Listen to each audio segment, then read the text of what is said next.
Non, c'est bon. Son bi laa bëggoon mu fay quoi. Mais c'est bon. damay xaar rek en attendant gars yi connecté wu.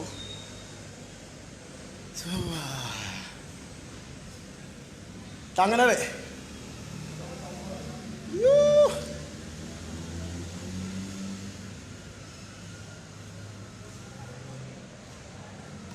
Voilà, chers amis internautes, ñu ngi leen di ziar bu baax a baax. J'espère que tout le monde se porte bien et que yéen a ngi ci jàmm bu baax a baax. Donc comme prévu, donc nous venons de terminer notre séance de sport comme ça à la salle de sport. Donc comme ni ngeen ko gisee, on est à la salle de sport comme ça, mais on vous avait vraiment promis d'être là avec vous à 21h30 pour vous parler un peu de l'alimentation avec notre coach en nutrition Pape Ba. Donc il va venir tout à l'heure nous accompagner ci live bi nga xam ne dañ koy def benn live bu 30 minutes rek ah live bu 30 minutes maximum 40 minutes mu nekk live boo xamante ne nii on va parler de l'alimentation parce que le jour de la tabaski bon gis nañ li ñuy lekkee ah donc dañuy jël xar mi rek bëgg koo lekk ci benn fan ah team affaire yi yàpp bi genre tout ça et on sait très bien que y a des normes ah pour lekk. Et on sera aujourd'hui avec notre nutritionniste Pape Ba qui va nous parler de comment manger le jour de la tabaski. Donc nan ngeen war a lekkee pour après du ngeen am problème pour après du ngeen am ay problème digestion ak yooyu yëpp ak lan moo ci gën. Donc on sera avec lui donc woo na ma léegi ne ma mu ngi sur place donc comme ni ngeen ko gisee dañu ñàkk donc on vient de terminer juste notre séance à la salle mais comme on vous l'avait promis rek on sera là et on devait être là et on est là avec vous. Et je vous demanderai les gars de faire un maximum de partage un maximum de partage pour ñi nga xamante ne ni ñu ngi suivre coach Babou ak ñeneen ñi nga xam ne xamuñu coach Babou ñu mën a bénéficier wu ci li nga xamante ne ni moom lañ nar a waxtaanee tey mooy ni ñu war a lekkee jouru tabaski parce que xam nañ ni mu demee ñun ñëpp donc muy man ak keneen on a l'habitude de manger affaire yi di ñëw ñuy dóor rek donc c'est un peu dangereux aussi pour notre santé. Donc cause pour laquelle donc gars yi maa ngi leen di ñaan ngeen partager ko donc partager vidéo bi ngir gars yi mën ci jariñu bu baax a baax vidéo bi Sénégal yëpp mën ci jot àdduna yëpp mën ci jot comme ça ñu xam nan la ñu war a comporter woo jour tabaski concernant li nga xamante ne nii mooy alimentation bi et même bu dul tabaski sax jour de fête jour de fête parce que même bu dul tabaski ngénte mën na xew kër ga noos mën na xew kër ga leneen ak leneen mën na xew bon bureau wala feneen ak feneen on doit savoir quand on est en jour de fête comment est-ce qu'on doit manger est-ce qu'on doit manger beaucoup de viande est-ce qu'on doit manger beaucoup de mayonnaise est-ce qu'on doit boire beaucoup de soda est-ce qu'on yooyu yëpp dafa am solo donc dina ñëw léegi wax ñu li nga xamante ne nii moom la ñuy war a utiliser bu fekkee ne par exemple ci ndékki bu ñu demee ndékki ba pare ba ñëw ba defar suñu ay xar grillades yi dinañu wax nan lañ ko war a lekkee dinañu wax bu ñu añee ba pare nan fruits yi nan lañ ko war a consommer dinañu wax ataaya yi est-ce que suukar bu bari bi ci ataaya yi nga xamante ni moom la ñuy def jour korit jour tabaski nan la ñu war a ataaya nan lañ ko war a suukaree guddi gi nan la ñu war a reeree et ensuite mu nekk loo xamante ne nii gars yi dinañ ci mën a jariñu non seulement pour tabaski bi rek mais aussi pour jour de fête donc bu dee jour de fête aussi gars yi dinañ xam bu boobaa coach Babou waxoon na ma nangam coach Pape Ba waxoon na ma nangam c'est comme ça que je dois me comporter donc gars yi donc en attendant Pape Ba di ñëw je vous demanderai de faire le maximum de partage gars yi donc comme ni ma ko waxee tout à l'heure rek parce que il va nous parler d'une chose très très très intéressante ñun am nañ habitude temps booy dañuy fër tëdd ci tëdd nga añ ba pare tëdd ñu di la raayal sa biir bi di la ko baleel yooyu yëpp donc dinañu permettre tey ñu xam nan la ñu même suñu ay doom ci biir kër gi est-ce que loolu war na leen dal est-ce que loolu baax na ci ñoom est-ce que loolu baaxul ci ñoom donc loolu yëpp ki nga xamante ne nii mooy suñu coach en nutrition Pape Ba dina ñëw waxtaan ci ak ñun vraiment ngir ñu mun ci bàyyi xel bu baax a baax donc di leen ziar bu baax a baax gars yi di profiter ci occasion bi parce que peut-être vendredi du am live donc séance de sport yi demain lay yam demain incha allah on fera une séance de sport mais après demain on va reprendre uniquement le lundi voilà lundi la ñuy reprendre donc ma leen di ñaan ngeen partage vidéo bi gars yi mën ci jot bu baax a baax donc coach Pape Ba mu ñëw na donc il est là donc mu ngi préparé wu pour dugg donc ñi nga xam ne am nañ ay questions aussi par rapport à notre sujet mën nañ poser seen ay questions vous pouvez poser vos questions ah ci suuf nga xam ne moom bu ñëwee rek il va attaquer directement les questions ah répondre aux questions yi waxtaan ci ak ñi nga xamante ne nii mooy internautes yi wax leen li ngeen war a def ak li ngeen war a éviter donc si toutefois vous avez des questions écrivez vos questions en commentaire comme ça moom bu ñëwee on va suivre par logique les voilà il est là donc notre nutritionniste est là Pape Ba donc il est là je vais voilà donc il est là donc dina wax poser les questions mais aussi les gars vous pouvez faire le maximum de partage pour que gars yi mën ci mën a jot ci li nga xamante ne nii mooy vidéo bi ah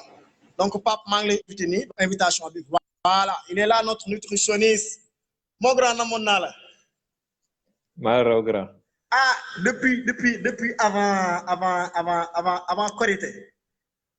waaw du yoon de. ah wax dëgg fa yàlla. du yoon. gars yi laajte nañ ñu ba xaddi. walaay zim. voilà ils ont raison nag ils ont raison de. donc aujourd'hui comme ni nga ko gisee kii mooy coach Pape Ba mu nekk un coach en nutrition donc li nga xamante ne ni moo gën a am importance ci njariñ ci yaramu doomu aadama parce que comme ni ñuy waxee. même si bu fekkee ne forme physique c'était à 100%. L'alimentation représente voire les 70%, 30% et voire 20% yi fort donc lekk dafa am ci solo trop ci li nga xamante ne nii mooy yaramu doomu aadama donc coach ñu ngi lay ziar di la dalal bu baax di la wax nga nuyu ak ñi nga xamante ne ñooy internet yi. salaamaaleykum waa communauté coach Babou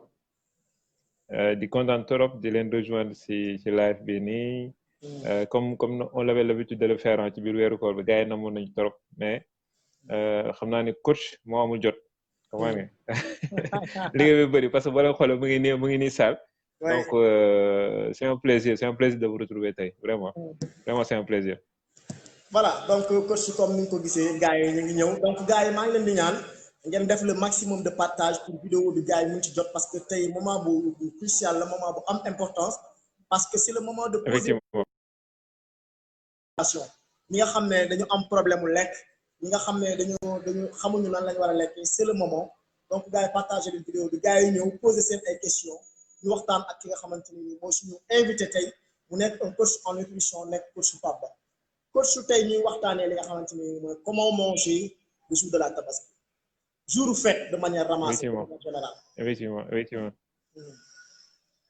Oui mu nekk question bu am solo parce que ñu ngi jublu Tabaski te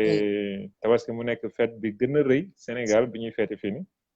donc mu nekk la fête du mouton donc mu nekk fête boo xamante ni le gars yi farataal nañ ko trop di ci dépense lu bari di ci yàq lu bari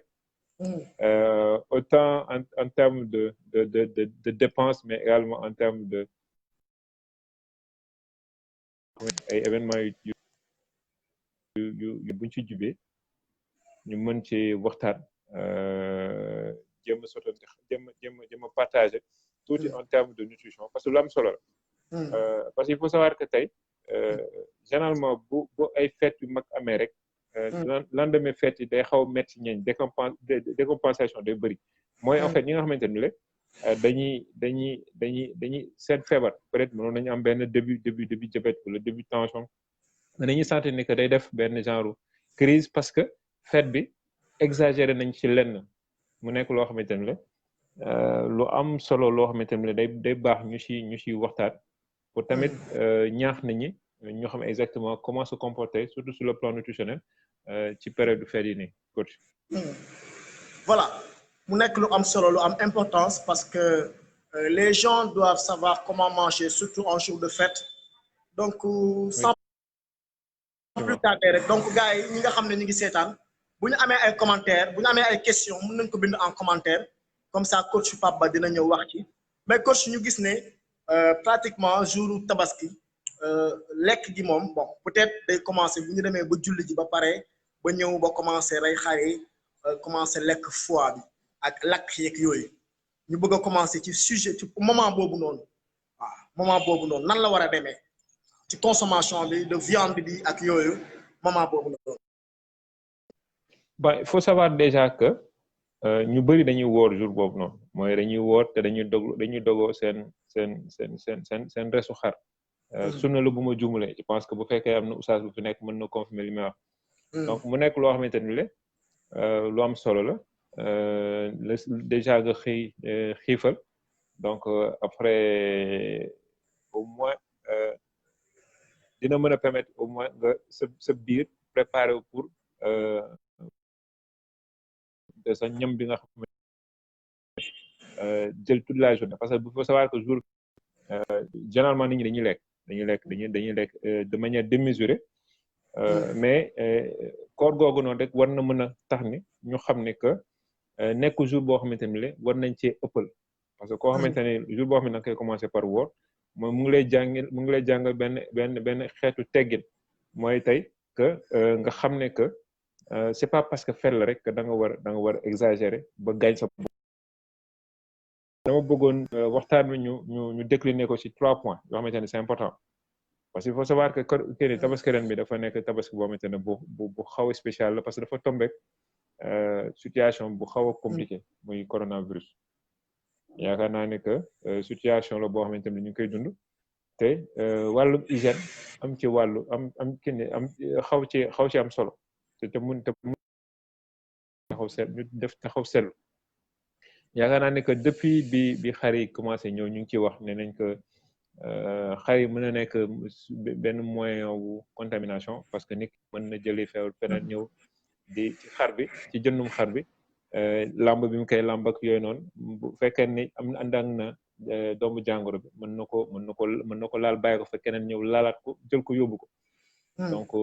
jëndin bi day fekk nit ñi dañuy dajaloo donc li ñuy wax ci wàllum distanciation sociale li ñuy wax ci saafante bi ñu xaw ko wàññi respecté li waa kër docteur digle da am solo trop te période de tabaski yooyu yëpp duñ ci bàyyi xel donc mu nekk lu am solo sinon wax nga sànq ci lekk mais avant ñuy lekk yaakaar naa dañuy fees yooyu noonu yëpp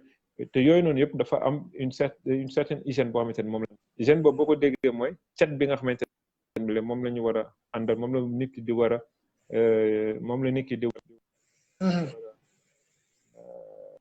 cet gi nga xam ne nit ki moom la war a question yaa ngi ñëw ndànk donc njuga si laa ñëw ci sa question neen si ñëw parce que déjà loolu c'est surtout dans la partie lekk bi parce que pour man ñett dimension la benn bi mooy hygiène bi déjà deuxième bi moom mooy partie nutritionnelle bi mooy lan lañ war a lekk nan lañ ko war a lekkee lan lañ war a éviter moom mooy deuxième bi troisième bi mooy conservation waaw mais juste pour revenir encore ci bu njëkk bi mu nekk hygiène bi hygiène boobu bu ñu ko déggee hygiène bi waaw mooy cet bi day am solo parce que dañuy rende lan la ñuy rendee paaka bi ñuy rendee est-ce que saytu nañ ko ndax xomaagul ndax ñëw na comme il faut ndax set na ba benn la dañuy fees bu ñuy fees paaka dañuy feesee paaka bi est-ce que cet bi war jar na ko parce que am na ci parce que boo xoolee bu fekkee ne dafa am ruy wala raxasuñ ko correctement mën na contaminer yàpp bi nga xamante ne moom la ñuy fees boobu benn la mooy deuxième chose bi beneen bi mooy fan la ñuy rendee parce que généralement mën nañu rendee foo xamante ne mën na également tilim saleté boo xamante ne dina tax yàpp bi tamit contaminé wu comme fi ñu koy feesee est-ce que vous comprenez un peu donc mu nekk un ensemble de choses yoo xamante ne dañ ko war a peek dañ ko war a maîtriser pour que lekk yàpp ndawal bi nga xamante ne moom la ñuy dara lekk après déjà traitement bi daal di nekk lu sell dañuy remarquer également que dañuy bu ñu feesee dañuy dindi biir bi defar ko biir bi dafa nekk place boo xamante ne fa la digestion di amee digestion fu mu amee rek am na fermentation am na bu amee fermentation mooy am na ay microbes yoo xamante ne la ñoom ñooy nekk foofu donc nit ki bu fekkee ne biiru xar bi dindi na ko bu koy defaree ba pare balaa moo laalaat leneen ci ndawal gi dafa war a raxas ay loxoom ba mu set pour bañ a contaminer microbe yi nekk ci mbàq googu noonu daal di koy transféré ko ci beneen partie ndawal gi nga xamante ne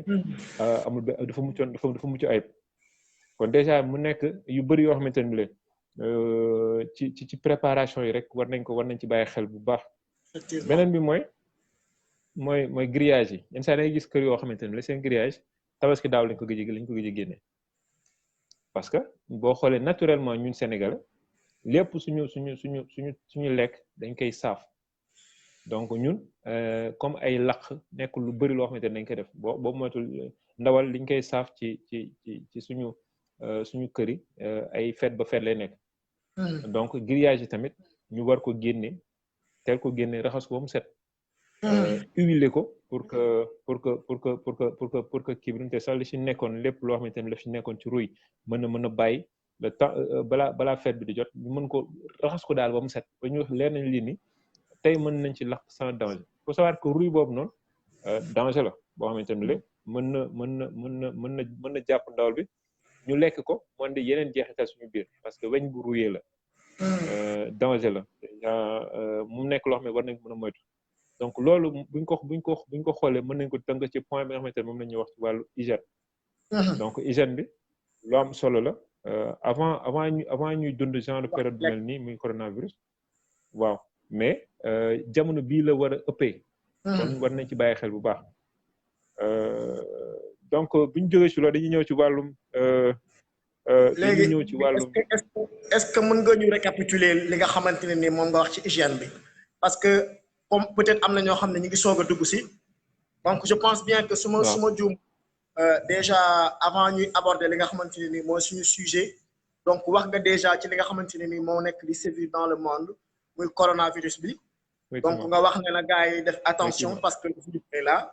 que na gars yi vraiment éviter saafante affaire yooyu mais aussi tamit hygiène bi nañu gën a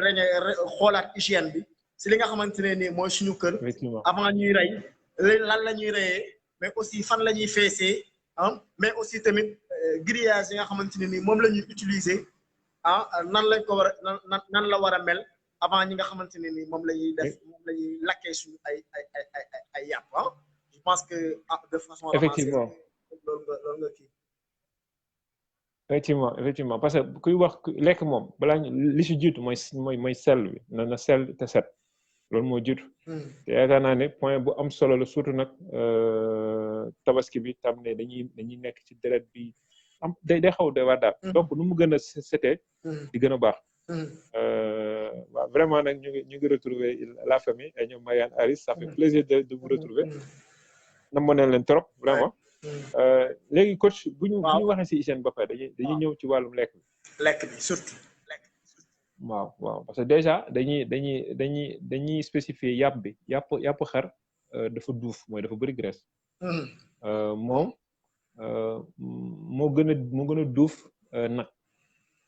te boo remarqué ñun moo gën a duuf nag te boo remarqué ñun dañuy rey rek teg ci grillage yi commencé lakk commencé defaru daal te dañuy préconiser sax buñ ko reyee nañ ko bàyyi ba mu dal c'est-à-dire que généralement am na yoo xamante ne bu ñu reyee dañuy bàyyi ba le lendemain ñu doog ko lekk waaw loolu tamit ay précautions yoo xamante ne dina tax au moins la graisse cachée graisse yi nga xamante ne moom moo nekk ci biir ndawal gi te kenn du ko gis mën a wàcc mu nekk lu am solo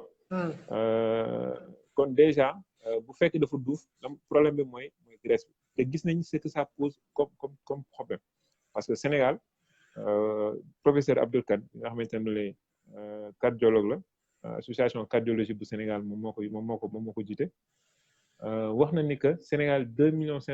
Sénégalais sont hypertendus te xam nañu que graisse boobu noonu ce que ça représente ci kii ni ci li mën a andi nu tey sax hypertension boobu noonu donc déjà day am solo que ñu bàyyi xel ci graisse boobu noonu mën ko dindi ba mu set mën ko dindi parce que moom la tubaab di wax parer la viande. dindi graisse bi nga xamante ne moom la ñuy toute la graisse visible dañ ko war a dindi.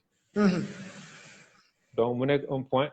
super important boo xamante ne dañ ciy bàyyi xel bu baax a baax a baax a baax donc graisse bi nga xamante ne moom la ñuy gis ñu dindi ko ba mu set. donc c'est la première chose. sànq am na ko poser question ne est-ce que dañoo war a est-ce que dañoo war a lakk xar kenn yàpp. comment griller nos viandes. waaw comment griller nos viandes lii nii c'est une question super importante dans la mesure où nit ñi dañuy lakk mais ñu sëpp xamuñu nan lañu lakkee dañuy xamal ndawal gi ba mu kii amaana sax buñ ko xoolee li koy wër mooy lakk mais ci biir mën na bañ a kii nii mën na bañ a ñor. te yaakaar naa ne yàpp bu ñor am na solo parce que pour une raison très simple mooy léegi boo xoolee suñu xare dañ leen di traité ay antibiotiques yooyu noonu donc bu leen di traité ak médicaments yi peut-être médicaments yooyu def na am na résidus yoo xamante ni des na si biir ndawal gi ba mënul disparaître est-ce que yaa ngi comprendre ba mënul disparaître wala kon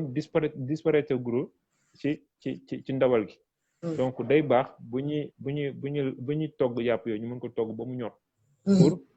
que yooyu nekk ci biir nekk ay antibiotiques ya nañ koy jox xar yeeg yoonu ñu mën ko mu mën see deñ. parce que il faut savoir que léegi am na ñu bëri ñoo xamante ne dañ na am antibiorésistance mooy dañuy naan garab boo xamante ne da leen waroon faj. mais mënutu leen faj parce que yooyu la day am molécule yooyu bu demee ba à un certain niveau suñu yaram da koy miin. bu ko miinee donc amaana garab boo xamante ne bi leen mënoon nañu faj il y a quelques années ci ginnaaw dootuñu mën a faj parce que suñu yaram dafa développé benn résistance par rapport ak garab yooyu te tamit li ñuy lekk ci ndawal googu noonu te peut-être duñ ko togg ba mu ñor mën na ko andi. ok donc njóogu si la juste pour wax la ni que yàpp bi dañ ko war a lakk mën nañ ko lakk lakk bi baax na trop mën naa wax ni que ci meilleur mode de cuisson la bokk mais il faut savoir que buñ koy lakk waruñu ko mettre directement au contact du feu est-ce que c'est-à-dire que ba taal bi di ko jàpp muy lakk noonu bay xam baaxul parce que li ñu doon bañ ci ruuy bële mën na ñëwaat ci yàpp boo xamee donc ce qui est préférable mooy ñu aj ko aj boo xamante ne la coolool gi mooy tàngoor bi jóge ci xal yi mooy ñoral ndawal bi te tamit du yem kese su ñoral ko dina permettre également ba kii sax li nekkoon ci graisse cachée nekkoon ci biir te nekkoon graisse bu nëbbu bi mën a wàcc également donc loolu mu nekk lu am solo à quel degré dina xaw a doyaat mooy waxoo parce que déjà il faut savoir que ñun dañ koy teg sax ci kaw taal lañ koy teg moom yaakaar naa ne que lakk bi ñu gën a taamu en course mooy lakk bi am nañ koy jël teg ko ci kaw taal bi directement yaakaar naa ne mooy lakk bi tam ne moom ñu gën a taamu donc boobu noonu pas degré bi koy togg am sol trop mais juste ñu bañ directement en contact avec le feu bu koy xamal te bañ ko ñoro donc mën nañ ko aj tuuti ba coolool gi togg ndawal gi est-ce que loolu c'est clair coach li may expliquer nii waaw bon que maanaam daal ndawal li daal buñ ko dee lakk maanaam ñu bañ ko def ba grillage bi nga xam ne presque day nekk ci xal yi daal maanaam nañ ko aj tuuti. effectivement ñu aj ko tuuti. ñu aj ko tuuti de telle sorte que coolool gi mooy togg ndawal gi mais pas xal bi directement est-ce que vous comprenez. waaw nee na Marianne Alice nee na est-ce que il faudrait pas modérer la quantité de charbon pour ne pas carboniser la viande. il est préférable mais comme ni mu ko waxee rek c'est-à-dire que tey bu fekkee ni grillage bi xaw na kawe tuuti de telle sorte que moom une certaine distance entre le grillage et les braises dina mën a permettre tàngoor gi du togg ndawal gi nga gis da ngay sentir ni graisse baa ngi wàcc nga dégg mu naan cus yooyu noonu yu baax yooyu noonu tam ne dañ koy tàmm daal xam nga si ndawal bu ñu koy lakk ok nga am solo trop oui donc déjà mu nekk partie bi nga xamante ne mooy bu njëkk mooy wàllum graisse bi tam ne gis nañ tout ce que ça pose comme problème sur le plan cardiovasculaire benn la deuxième chose mooy est-ce que Ndiogou Sylla nee na parce que parfois on grille la viande ça c'est qu'elle soit carbonisée effectivement loolu lañ ci bañ nag moo tax ñu bañ mu nekk en contact direct avec le feu am na question yu ñëw yooyu Mariam Aris nee na il faut modérer la quantité de charbon pour ne pas carboniser la viande carboniser mooy mu xamul ko donc loolu c'est effectivement Mariam Aris c'est une contribution vraiment très très très importante donc buñ jógee ci tool bi ñun dañuy lekk ay accompagnement boo xoolee généralement c'est des frites bëggoon naa ñëwaat ci lakk bi foofu ci lakk bi parce que ci ne nii tey bu ñuy lakk damay gis ñuy dagg graisse bi xam nga di ko ci sànni affaire yi di seey di tàkk affaire bi di tàkk jëm ci kaw xam nga ñuy bës graisse bi muy tàkk di lakk affaire yi est-ce que war nañu teg jàpp bi ba pare jëlaat graisse bi di ko def ci kaw wala di ko kii ci grillage bi ba muy tàkkaat noonu. en fait généralement ñi koy def pour xam taal bi la. parce que graisse boobu day tax kenn taal bi gën a yànj mais ñu éviter di ko teg ci kaw ndawal bi parce que li ñu bëggoon ci lakk gi mooy mu passé yàpp bi ci graisse bi nga moo nekk ci biir te nekk graisse bu nëbb mu bëri cholestérol trop mu nekk loo xam tamit dañ ko war a éviter donc te tamit bu taal bi yànjee trop moom la Marianne Aris wax léegi nii ñu wàññi ko ba mu mën a togg ndawal gi te du ko xamal mooy carboniser est-ce que vous comprenez capteur là lu am solo loo xamante ni foofu ñu wax ko léegi wax naa léegi benn affaire mooy on est toujours dans la partie graisse bi parce que boo xoolee dañoo bëgg frite nit ñi dañ ko bëgg naturellement mais frite day consommer day absorber dawlin bu bari bu ñu koy togg te tamit yaakaar naa ne dooy xeex graisse fële di ko andiwaat ci beneen formule comme frite bi donc frite bi buñ koy togg mën nañ leen jox ay astuces yoo xam ne tamit la dina neex te du jël dawlin bu bari biñ ko waxee mooy déjà bu frite bi nekk frite yu sew parce que bu sewee day tax absorption dawlin bi day gën a bari ba benn la mën nañ ko tay dagg ko ba mu grossièrement ba pare tay ko buñ ko tayee tay boobu noonu dina tax buñ ko saafee dawlin bi dugg ci biir te nag day jox goût bu neex ci kii bi am te sax frite bi boobu suggestion la bu fekkee ne am ñoom dañoo bëgg lu gaaw bu ñu bëggee lu gaaw mën nañu baxal ndox ba mu bax jël frite bi trempé ko bi tam ne saafaguñ ko trempé ko ci biir ndox bi pendant 1 minute ba pare dindi ndox bi après ñu doog ko saaf dañuy sentir ne day croustillant ci kaw mais ci biir dawlin bi dugg ci biir donc frite bi kii am na ko ne frite baaxul bon en fait buñ ko mënoon effectivement Fatou Rassoul il est possible également de faire des frites au four xam ne duñ ko au four am na mais ñëpp amuñu four ci biir kër yi donc il faut que ñu joxe astuce yoo xamante ne pour ñu amul four dinañ ko mën a utiliser ba wàññi diw googu nekk ci biir frite donc yaakaar naa ne on est toujours dans la consommation de gras donc dañuy ñëw ci sauce condimentaire yi sauce condimentaire yi bi ma ci gën a yàpp mooy mayonnaise il faut savoir que jaune d'œuf lañ koy defaree il faut savoir également que le jaune d'œuf il est très riche en cholestérol donc kuy xeex graisse di xeex cholestérol ci ndawal gi di ko xeex également nee na vous préconisez les fruits surgelés ou pommes de terre naturelles docteur Aminata plaisir waa docteur Naxam ñu ngi leen nuyu bu baax di kontaan également ci teew bi donc Ndiogou en fait fruits surgelés wala fruits naturels ça dépend ci nit ki poosam il faut savoir que tey ku nekk en fonction de ses possibilités lay nduggee bu fekkee ni parce que tey il faut savoir que fruits surgelés bi day am ndox ci biir parce que mooy tax mu congelé noonu boobu tamit dina buñ ko dañuy remarqué que du consommer diwlin bu bëri buñ ko saafee noonu ak congélation bi donc ñi nga xamante ne am nañ ko bon mën nañ jël seen fruits surgelés. mais est-ce que fruits ñoom ñaar entre fruits surgelés ak fruits naturels maanaam naturel bi quoi pomme de terre bi nga xam ne yaa ko daggal sa bopp tranché ko soog ko kii ñoom ñaar est-ce que amul différence est-ce que amul bu gën morom. si am na différence mooy man sérieusement man chaque fois damay wax dellu kër maam sama concept boobu yaakaar naa ni pas plus tard que vendredi passé on a discuté sur l'émission docteur Nakama ak docteur Ndirmi mu nekk émission boo xamante ne macha allah nit ñi bëggoon nañ ko trop lu am solo la donc il faut savoir que fruits surgelés c'est des produits transformés donc dañ ci def ay affaires am na fruit bi boo xoolee ci production bi day am une première cuisson même boo xamante ne dañ koy sóob ci diwlin bu tàng seppi ko doog ko blanchir buñ koy blanchir lan lañ koy blanchir donc amidon lañ koy blanchir donc tey amidon bi mu amoon déjà dañ koy yokkaat ci fruits surgelés donc bu ñu xoolee en terme calorique mooy calorique fruits surgelés loolu c'est man en fait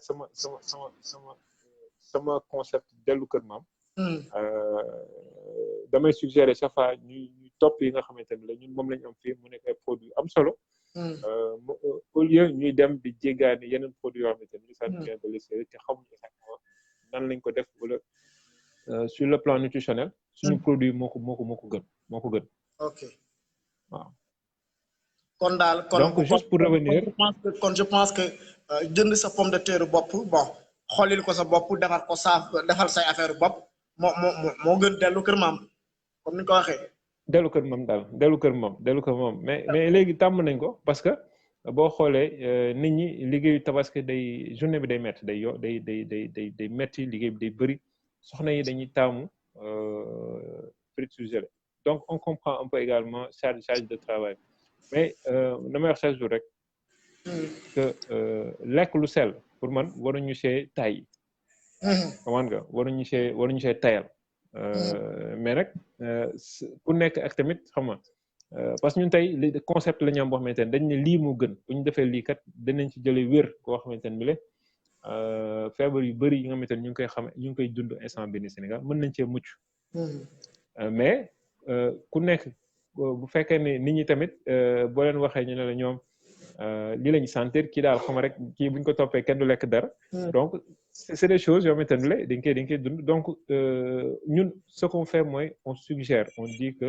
lii moo fi nekk ak lii mais lii nii moo gën donc lekk luñ ko gën a lu traitement bi gën a néew mu gën a baax ci yaram donc sur le plan nutritionnel je pense que même loolu moo waral suñu débat tey parce que aussi tamit il faut nit ñi xam li gën ak li nga xamante ne gënul donc il faut mu leer seen bopp aussi te même bu fekkee ne tamit bee moo gën a gaaw parce que da ngay ñëw rek defar mais bii aussi tamit moo gën ci yaram donc li nga xam ne moo gën ci yaram bon bañ ci tayal je pense bien que moo gën loo xamante ne nii da nga koy utiliser très rapidement après bon et puis c'est pas effectivement coach c'est important qu'on parle de parce que ñun bi ñu wax rek dañuy wax li nga xamante ne moom moo gën suñu njaboot mais nag libre à chacun de faire ce que bon lui semble mais juste pour revenir un peu à la consommation d'huile sauce yi mooy dañuy jël ay mayonnaise yokk ci biir ak yooyu noonu tey diwlin wala graisse bi ñu doon bañ ci fruit beeg ci ndawal gi dañ koy andiwaat ci mayonnaise beeg yooyu noonu donc yaakaar naa ne que benn jour si suñu live yi bi ñuy waajal Korité je pense chef Khadija defoon na benn sauce bu neex defaroon ko mu pour remplacer woon ko ak mayonnaise yaa ngi koy fàttali ko je pense ci weeru koor bi donc bi muy jël yaourt nature bi boole ci huile d'olive boole ci nte sax curcuma je pense boole ci naana boole ci poivre ba pare kiyoon ko mu remplacer mayonnaise xam naa ne les gens ils vont me dire tey lan moo tax may wax si affaire huile d'olive. Il faut savoir que tey huile d'olive boobu noonu dañ koy te bëriwul sax mais huile d'olive la boo xoolee sur le plan. voilà sauce yaourt la woon. sauce yaourt loon waaw léegi boo xoolee huile d'olive boobu ñu def si sauce yaourt boobu noonu acide gras polyinsaturé la c'est-à-dire que acide gras yi noonu la suñu yaram soxla pour mën a xeex les maladies cardiovasculaires. donc dafa am solo dans la mesure où yamu ci sax mais infection yenn yi nga xamante ne la ñu ngi suñu yaram mu ngi koy kii mu ngi ñuy dal yenn infection yi acide gras yooyu noonu mais polyinsaturé da koy xeex. donc ñu gis différence bi nga xamante ne moom la huile d'olive am par rapport ak yeneen graisse bi nga xamante ne moom moo nekk ci ndawal gi. wala dëwlin bi nga xamante ne moom la ñuy toggee yi frites yi tam ne yenn saa yi c'est des huiles yoo xamante ne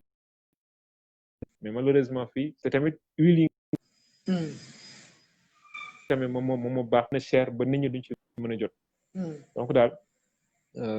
mu nekk yu bëri yoo xamante ne lay dañ koy. donc am na ay questions donc am na ñoo nekk di ñu suivre que coach Pape Ba day dérouler tuuti donc il va avancer un peu par rapport à notre thème actuellement wax na li nga xam ne mooy viande bi li ñu ko war a griller wax na ci maanaam comme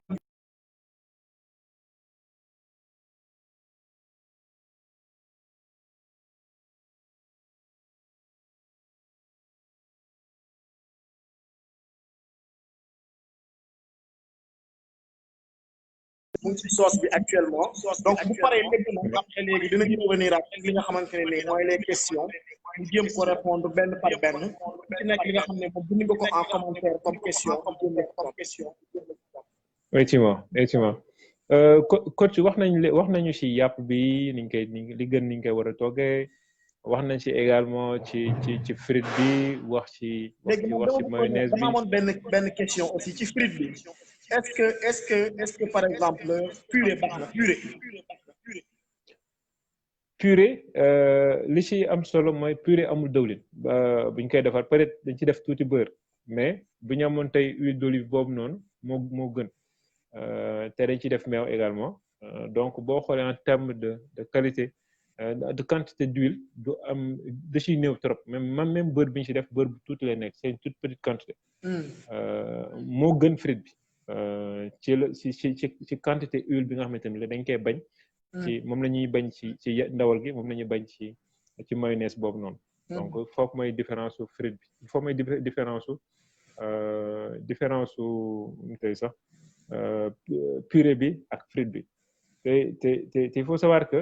dëwlin bu tàng c'est-à-dire que buñ koy toggee mbir buñ ko lekk buñ ko saafee rek. mën na perdre une bonne partie de ses valeurs nutritionnelles par contre bu fekkee ni purée la dañ koy baxal après ñu écraser ko donc moom mooy ki nga xamante ne moom mooy des ci ñam bi que bu nekkee frite la donc ça c'est une différence boo xamante ne bu fondamentale bu nekk entre deux modes de cuisson yu pomme de terre yooyu noonu mais coach Marianne Ayes dafa wax lu am solo loo xamante ne dañ ci war a taxaw parce que moo nekkoon ci partie nutritionnelle bi beneen point bi nga xamante ne bëggoon naa ci ñëw mooy si accompagnement yi ba léegi mais au niveau des crudités les légumes je le dis tout le temps tey fruits et légumes yi dañuy nekk source de vitamines de sels minéraux nekk source de fibres nekk source d'antioxydants. vitamines sels minéraux boo ko déggee ay ferñeent yoo xamante ne day dugg ci suñu constitution wu yaram. c'est-à-dire que li ci nekk comme yenn ndox yi défense immunitaire bi yooyu noonu bu ko yaram bi di defar yooyu noonu dañ ciy dugg. da koy soxla pour dugg kon yooyu dafa baax trop mu bëri suñu lekk. antioxydants yooyu noonu mënoon wax antioxydants yi boo ko déggee. day xeex les maladies cardiovasculaires mooy maladie nga xamante ne day jëm ci wàllum suñu xol ak tamit mooy l'appareil circulatoire mooy sidit yeeg yooyu bu weesoo loolu day permettre une bonne digestion une bonne antioxydants yi day xeex également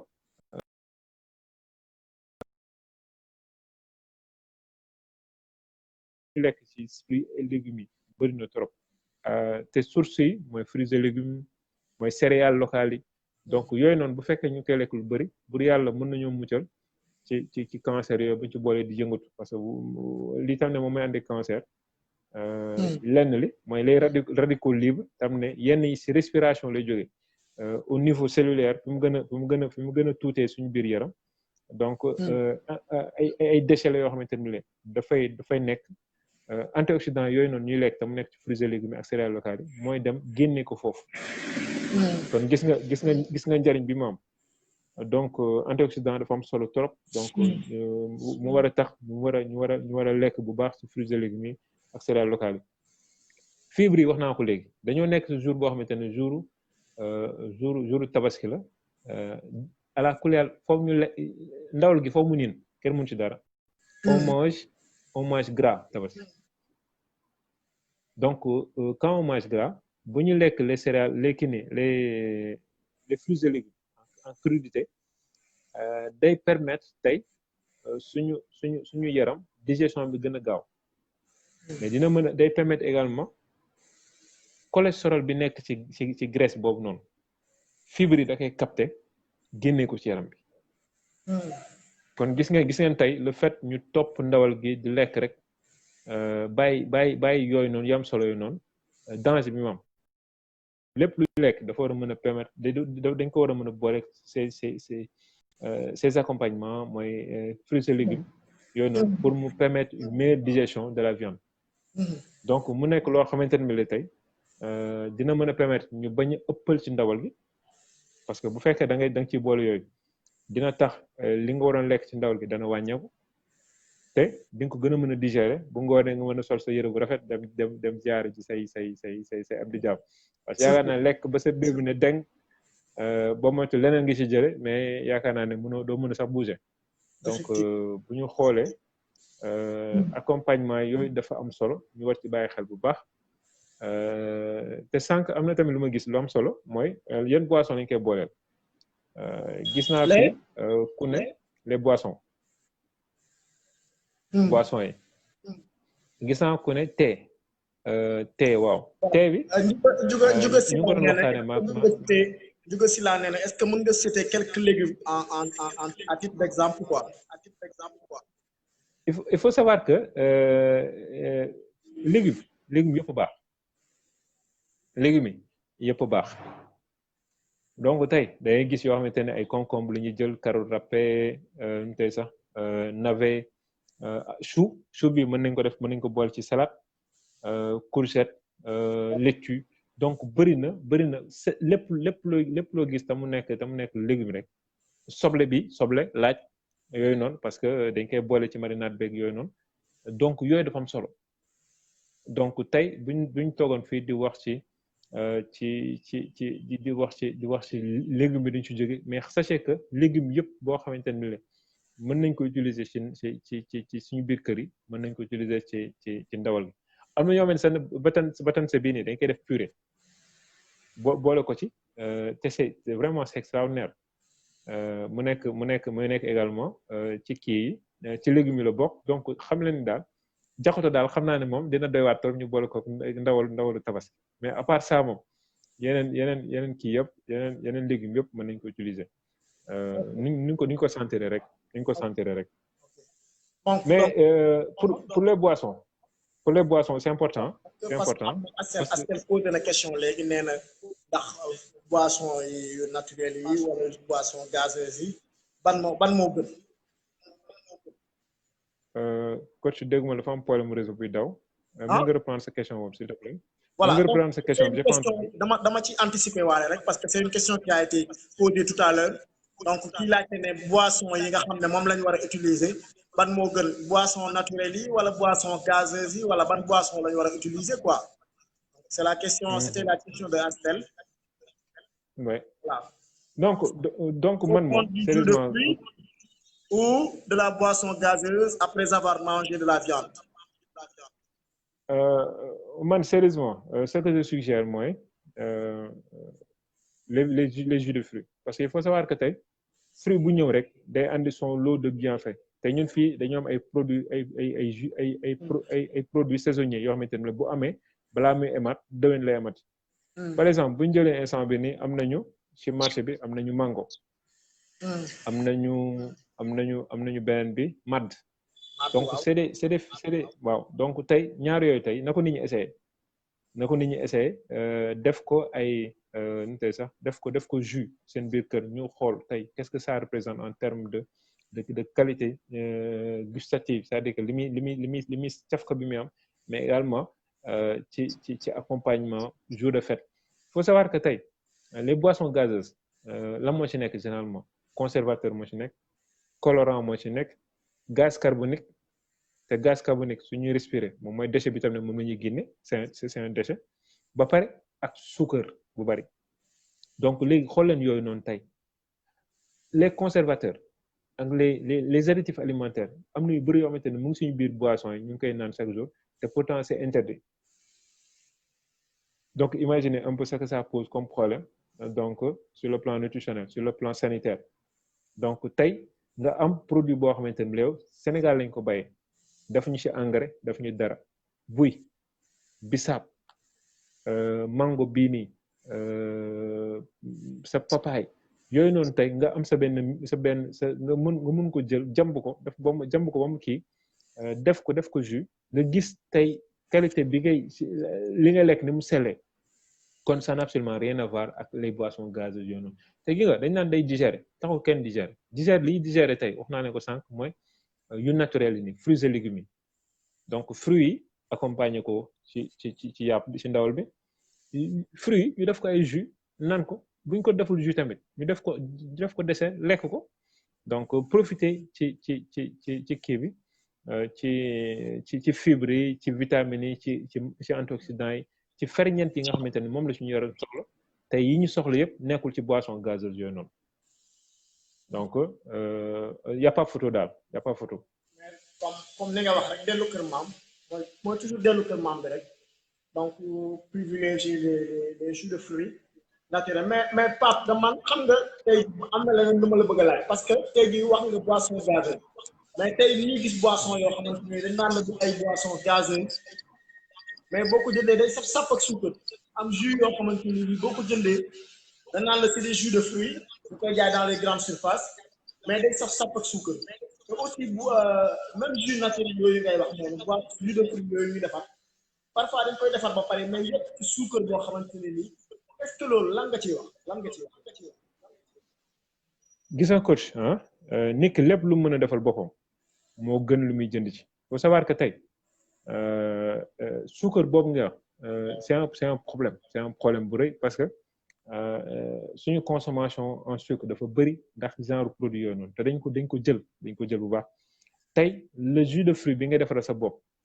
suukar bi du jarul sa nga def parce que naturellement le sucre des fruits moom mooy sucré jus bi est-ce que man ba pare c'est des produits dans lesquels il y a des conservateurs comme ni mu ko parce que produit boo xamante ne defaree wuñ ko Sénégal yan dëkk lañ ko defaree yan condition lañ ko defaree mu ñëw ba suñu biir dëkk yi tey combien de temps ça a duré lan moo tax mu mën a tenir jusqu'à tout ce temps-là parce que am na yoo xamante ni dindi nañ ko ci am na yoo xamante ni yokku nañ ko ci donc c'est des produits industriels suukar boobu noonu day tax produit gën a calorique donc sur le plan nutritionnel suñu yi ñuy defar fii suñu biir kër yi moo ko gën foofu ak keneen sax à condition que consommation en sucre ñu maîtriser ko on n'a pas besoin de mettre du sucre dans ces jus de fruits yi ñuy defar fii suñu biir kër yi parce que li graaw mooy lan mooy dañ koy suukar ba mu ëpp buñ ko suukaree ba mu ëpp njariñ ba mu amoon dootu ko amati même mais lor sax lañ ciy jëlee donc bu yëg bisaab bi surtout ñaar yooyu ça pose de gros problèmes même gingembre bi donc war nañ ci bàyyi xel ci quantité de sucre bi nga xamante ne moom lañ ci def même bu fekkee ni du mango ak marde bi nga xamante ne ñoom nañu am seen sucre bopp donc ce que je dis madame ce que vous pouvez faire chez vous moo gën li ngeen mën a jënd bien que ñëpp mën ñu defar seen kër dañuy jënd mais faites attention à ce que vous achetez. Sachez que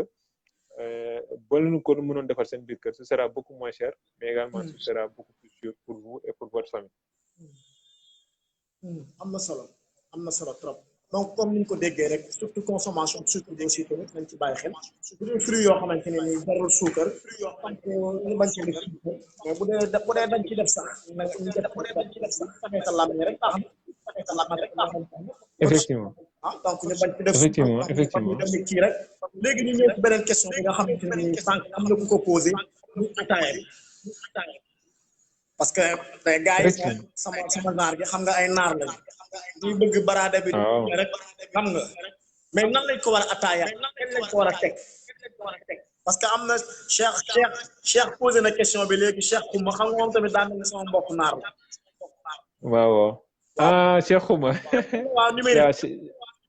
Baye Cheikh waaw Baye Cheikh posé na question bi léegi nee na te après repas est-ce que c'est bon il faut savoir que thé dafa am ay tane yoo xamante ne mooy yu sew yi ngay gis ci suufu ataaya buñ ko xellee ba pare yooyu noonu suñu yaram da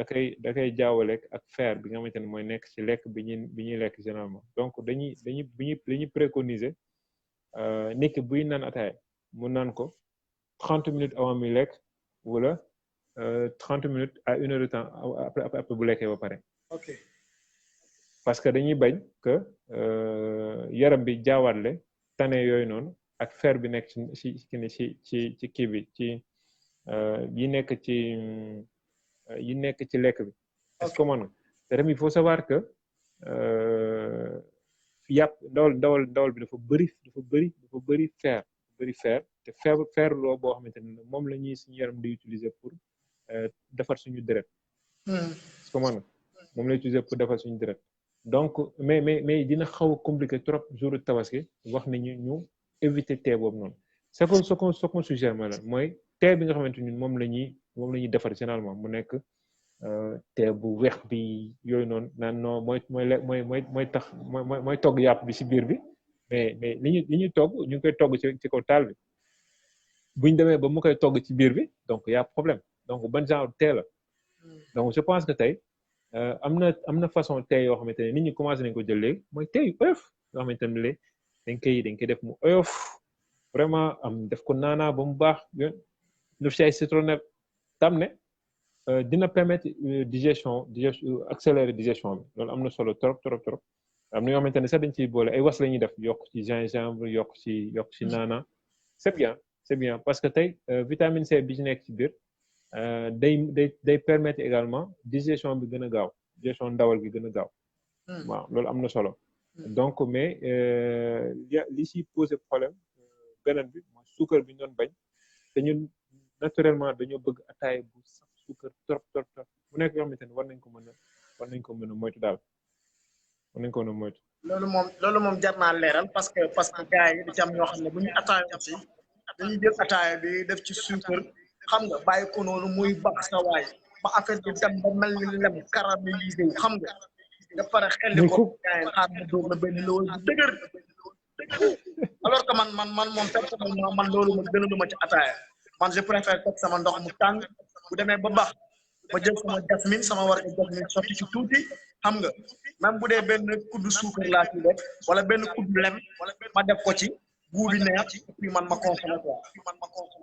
non coach yow naar nga moo tax moom da laay def yow naar nga moo tax kii yim tey sax feuille de menthe citron et eau gazeuse mojito en fait eau gazeuse parce qu'il faut savoir man tey y a des choses man dama ko xaw a ragal vous comprenez un peu ce que je veux dire mayonnaise eau gazeuse gars yi dañ koy utiliser mais gaz boobu noonu gaz carbonique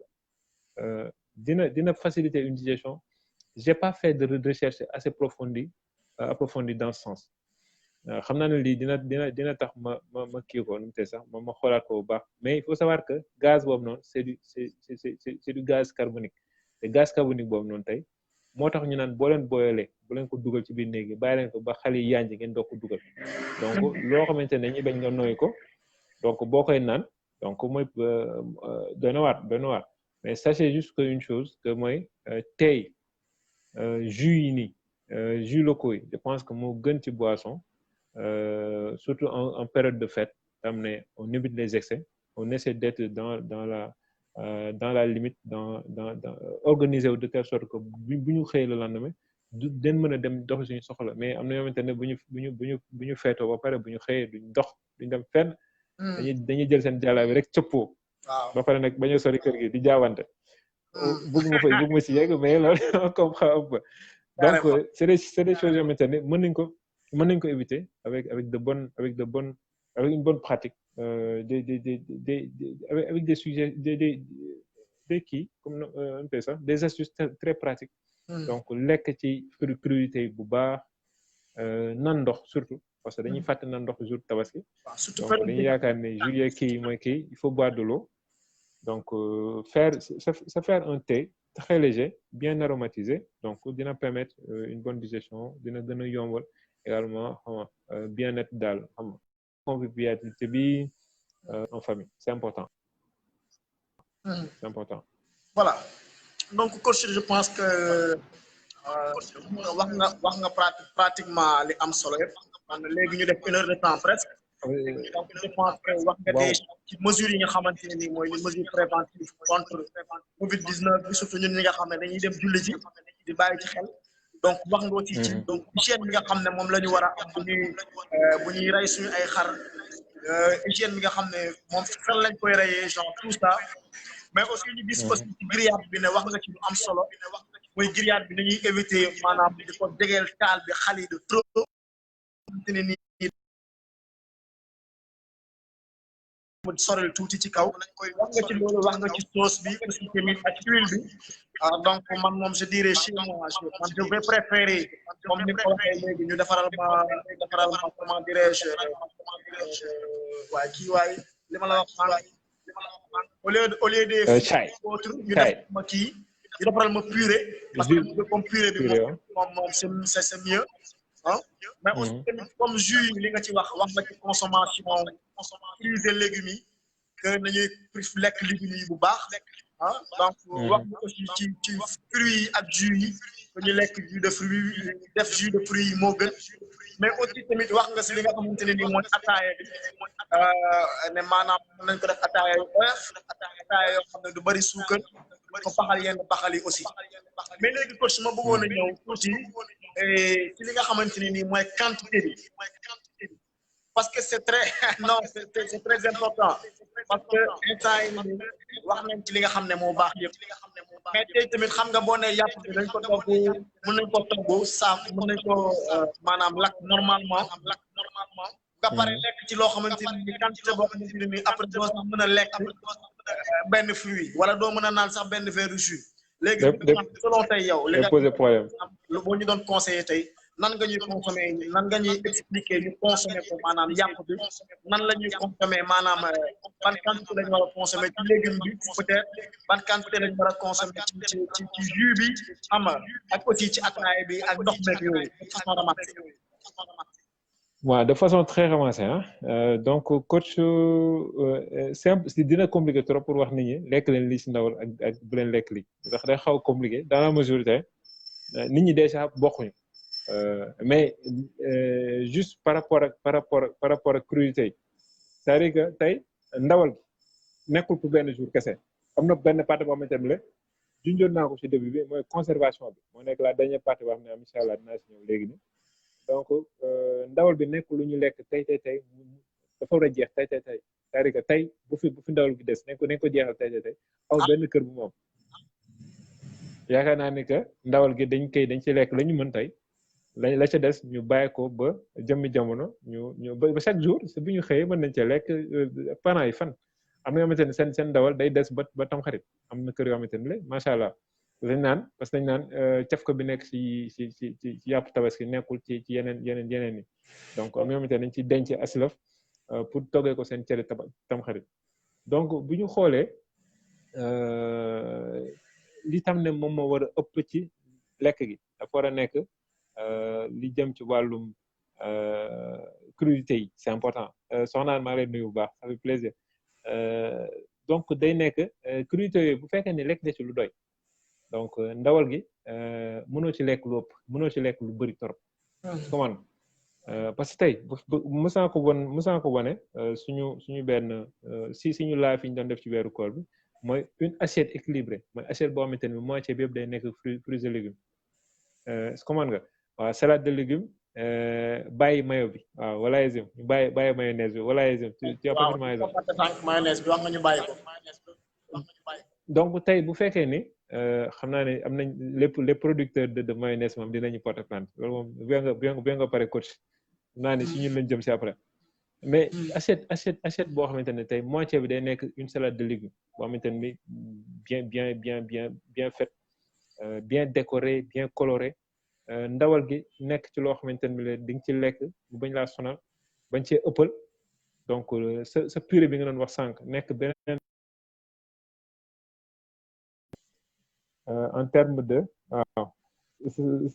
en terme de d'organisation de lekk bi donc daal ndawal gi nen lekk ci fruits et légumes yi mu ëpp beneen bi mooy wax nañ sànq ci ataaya bi wax nañ exactement nan la war a mel pour que mu nekk loo xamante ne dina mën a permettre beneen bi mooy jus yi moo gën les boissons gazeuses mais nen veiller à l'ajout de sucre bi bu fekkee ni yenn fruits la jaruñu koy suukar donc dinañ mën a permettre ñu wàññi suñu consommation de sucre boobu kii la beneen bi mooy bu ñu fàtte di nan ndox c'est important nen nan ndox ñu bañ ko fàtte xam ne c'est pas parce que jour tabaski la rek ndox ala non dañu war a nan ndox waaw léegi nag ma ñëw ci dernier point bi mooy conservation bi parce que wax naa ni lépp nekkul on n'a pas l'obligation de manger toute la viande aujourd'hui le jour de la tabaski donc li ci des dañ koy denc donc des astuces très simples ñun suñu kër yi amuñu ay frigo yu mag donc place bi ngay am pour congélation peut-être moitié bi lay doon donc il faut nga jëm ko optimiser mooy def de telle sorte que espace bu ndaw ba nga am nga mën cee def la nga am ci ndawal yépp ba lépp dugg nga mën ko congeler te xam nañu yenn morceaux yu mag yi day métti trop pour mën ko conserver donc il est préférable ñu tojot ko ba mu nekk ay morceaux yu yamamaay tamit dañ ko mën a def ci sac plastique alimentaire mën ko dugal ci frigo bi conservation bi fa lay commencer mais il faut savoir que tamit bu ñu soxlaa tey ci ndawal bi dañoo war a génnee la ñu soxla bañ a def comme ñenn ñi tan dañuy génne lépp décongelé mu décongelé après ñu dagg ci lañ cee dagg jëlaat lépp congelé war ko baaxul te yenn saa yi da ngay gis ndawal ñu doogu ci biir frigo te mu yàqu yooyu moo koy andi donc dañ koy def ay mbuus yoo xamante ne tey chaque fois boo soxlaa benn mbuus ngay xëcc nga décongelé nga togg leneen li mu ngi ci biir frigo ba ci biir congélateur donc pas génne lu bëri am loo ci saak laisser nga delluwaat ko ci frigo ba yooyu baaxul donc comme je dis il faudrait que ñu commencer il faudrait que bu ñu utiliser ko de cette manière mais pas di rompre la chaîne de froid beneen bi mooy décongeler ñu dañuy gis fi bu ñu décongeler dañuy jël ndawal bi rek def ci benn bool bam ndox bàyyi ko mu yàbbi si vous remarquez après boo leen toggee ndawal bi du saf dara parce que ndox ba jël na la ca safoon yëpp yàbbi ca ba mu jeex tax nga jël tuur jël sa ndawal teg est-ce que gis nga donc ni ñu décongeler mooy boo génnee ndawal bi ci congélateur bi comme ça nga bëgg ko togg suba da nga koy jël nga aj ko ci kaw nga teg ko ci réfrigérateur bi donc mu décongeler au frais dina permettre yu bëri yi nga xamante ne mu ngi woon ci biir nekk njariñ ci biir ndawal gi du ci génn mais boo ko dugalee ci ndox di ko décongeler moo gën a gaaw de mais di nga ñàkk lu ëpp ci njariñ li di nekkoon ci biir ndawal gi mu dem ci ndox ba nga tuuri ko donc Ndiouga wax na benn affaire nee na combien de temps après égorger il faudra le mettre au frigo moom lu am solo mooy bu ñu paree li gën sax mooy ñu raxas ndawal bi ba pare doog ko def ci frigo ba raxas ko c'est-à-dire que def ko ci ndox ba mu set doo ko dugal ci ay raxas doo ko def ci biir kii bi ci biir sachet doo ko dugal au frigo. li mu wax ne am na solo de. au congélateur day nekk loo xamante ne bi la day tax kii ni bactérie di multiplier te bactéries yooyu da nga koy jël nga dugalaat ko ci biir frigo donc yenn saa da ngay gis yenn ndawale mu nekk ci biir kii bi ci biir frigo mën na nekk ci biir frigo ba pare nga gis ko bu ñu ko génnee moom ay couleur. waaw donc loolu moo koy andi. waaw donc il est préférable ñu mën ko moytu bu baax a baax donc c'est important yii nii ñu mën cee bàyyi xel xam ne que tabaski c'est pas juste jour bi lañuy gérer. donc il faut savoir gérer également après tabaski. lu ñuy am frigo la mais ñi nga xamante ne amuñu frigo tey am nañ fi plusieurs manières de conserver la viande. nan lañ ko mën a defee mën nañ ko muusal ba pare weer ko am na yoo xamante dañ koy weer am na yoo xamante dañ koy seel y a plusieurs manières de conserver la viande. mais bi ëpp problème mooy bi nga xamante ne dañ koy congeler donc ñu bàyyi ci xel bu baax ci manière de congeler te tamit les sacs alimentaires c'est pas cher donc kuy jënd xaru 100 000 200 000 donc bi la nee nga jënd benn paquetu sachet alimentaire yaakaar naa ne ça coûte absolument rien sur le marché. donc mu nekkoon la partie importante ci te mooy tëj mooy partie bi nga xamante ne moom mooy conservation viande bi. d'accord donc am na solo donc je pense que leeral yi am na solo donc je pense que lépp leer na donc je pense que pour la question de Ndiouga donc je pense que bon est-ce que bu ñu reyee rek bu ñu reyee ba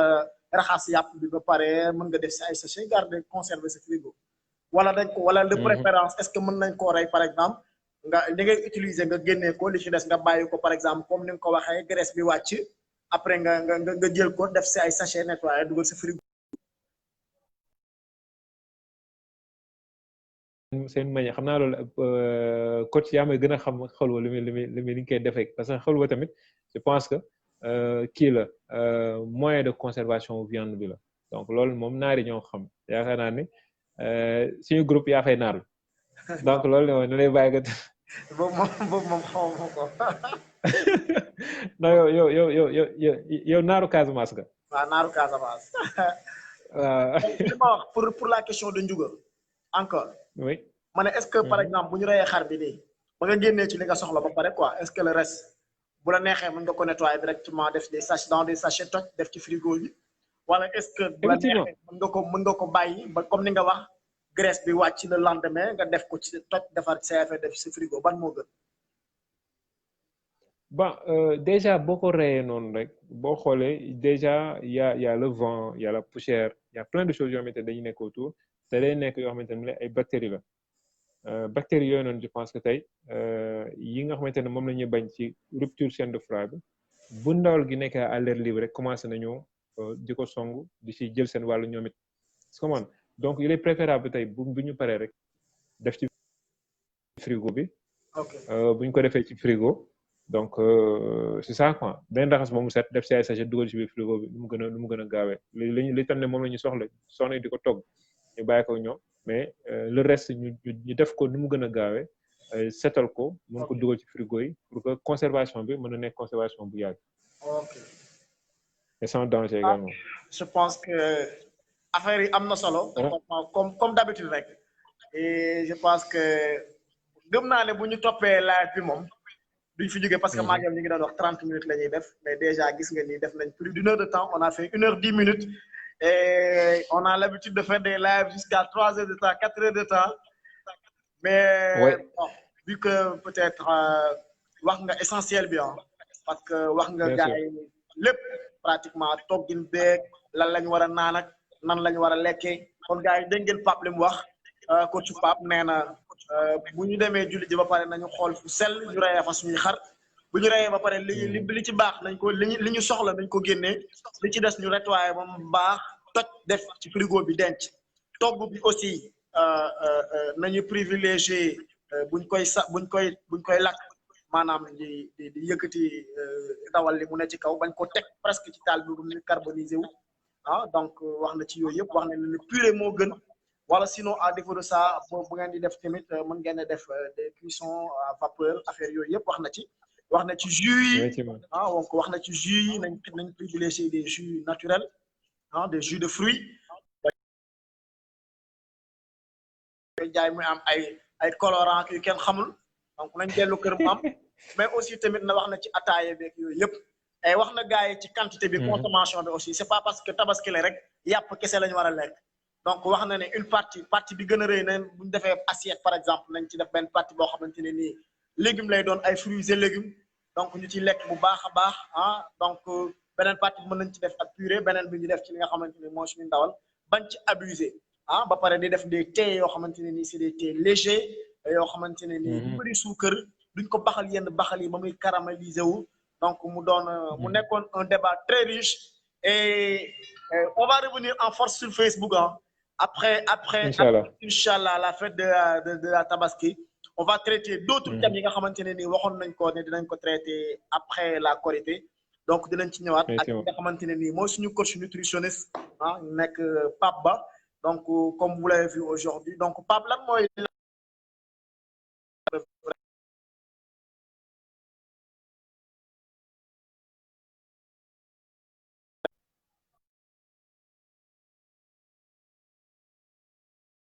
amel ni réseau baa ngi déconné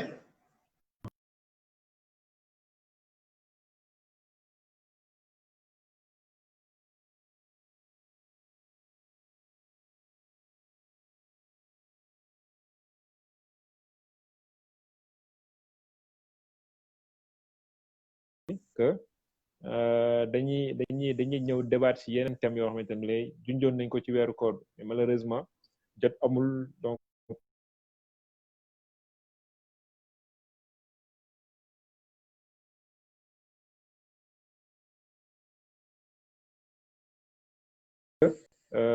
on va continuer également à faire nos live comme ni ñu ko doon defee parce que c'est important yaakaar naa ne que sport ak nutrition ñoo ànd donc day baax trop bu coach waxee ci wàllum sport ñu ñëw wax également ci nutrition bi di nuyu également de passage Khoudia Diop depuis Thiès ñu ngi koy nuyu bu baax Adja Khoudia Marianne ñun c'est un plaisir ah donc di nuyu ñëpp ñi nga xam ne fii di wax ni lekk dañ ci war a dañ ci sell da ci am solo donc ñu ciy bàyyi xel bu baax ndax bu ñu xoolee dëkk bu mel ni Sénégal tam ne li fii feebar yi tam ne moom la lekk di andi yaakaar naa ne que juróom-ñetti fukki feebar yoo jël yu ne juróom-ñetti yëpp ci lekk lay jóge te yaakaar naa ne feebaru lekk yi itam ne lekk moom moo koy andi bu ñu xoolee li muy fàtt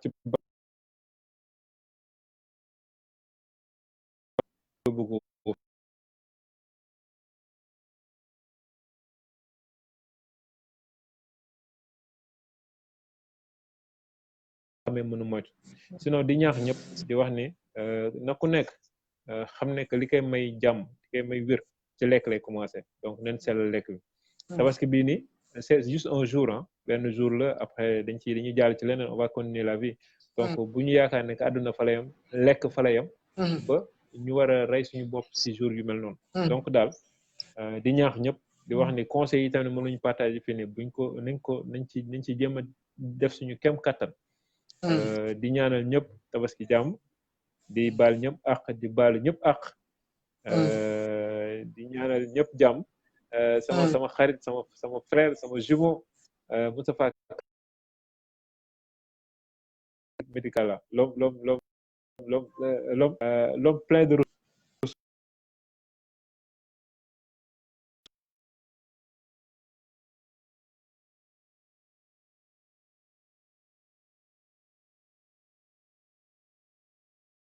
merci coach vraiment pour kii bi pour occasion yi ni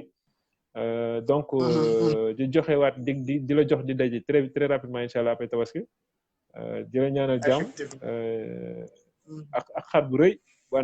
ànd ak kii ay bijën yu rëy waaw voilà donc vraiment c'est toujours un plaisir c'est toujours un plaisir de Tout le plaisir partager pour ces moi. moments Tout le plaisir pour moi. avec vous parce que vous êtes un grand monsieur comme ni ma koy wax rek le sport ne peut pas se développer sans une bonne alimentation mais aussi tamit nit ki bu amee alimentation bu baax te du def sport tamit day sooxe ba léegi donc c'est deux choses qui vont de pair